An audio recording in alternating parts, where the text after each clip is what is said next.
Welcome to this tutorial, where I will guide you through the process of editing an image using the Studio feature on the VSCO app. Whether you are new to VSCO or just looking to improve your photo editing skills, this video will help you understand. First, open the VSCO app on your phone. Once the app is open, look towards the bottom and tap on the Studio icon. Next, scroll through your images to find the one you want to edit. When you find it, double-tap the image to select it.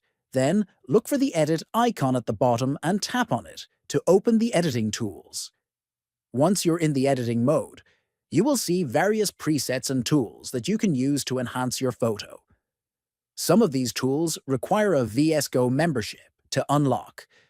You can start it with experiment with filters, exposure, contrast, and other adjustments to get the look you want. Finally, when you finish editing, tap the Next button at the top right. Here, you can add a caption or hashtags to your image. You also have the option to save the photo to your device or post it directly to your VSCO profile by toggling the Save and Post option on or off. Once you have made your choice, tap Save and Post to complete the process.